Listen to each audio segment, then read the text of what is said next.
The Grand Hall of the United Nations headquarters in New York City was uncharacteristically adorned with Ethiopian elegance. Intricate paintings, woven baskets, and tables overflowing with traditional injera and doro what greeted delegates. As they passed under the banner proclaiming the Global Summit on Diversity and Peace.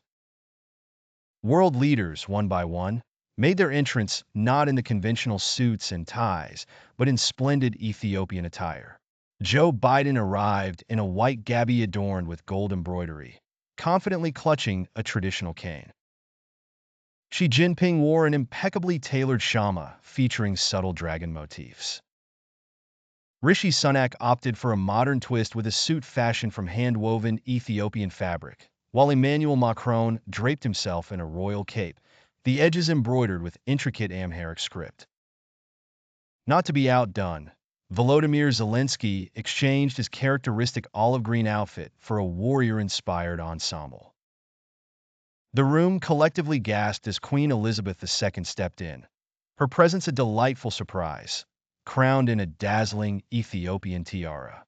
Once settled, a slightly awkward tension filled the air as leaders adjusted to their cultural transformations. Biden broke the ice with a chuckle. "I feel like I should be hosting a coffee ceremony myself." Macron joined in with a question. "But where's the espresso machine?" Xi Jinping, with a playful smirk, replied, "You two clearly don't understand the gravity of Buna."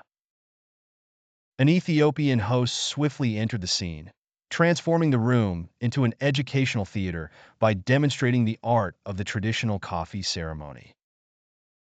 The leaders, clumsy in their newfound roles, earnestly ground beans and clattered the jibina among each other, laying the foundation for a genuine moment of unity. Seated in a circle to symbolize equality, Biden initiated the serious dialogue. "Today, we're here not as presidents and prime ministers, but as people united by our differences." Macron reflected on their attire.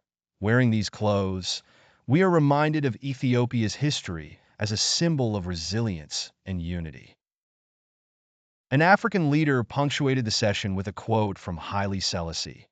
"Peace demands the united efforts of us all. Let us remember that."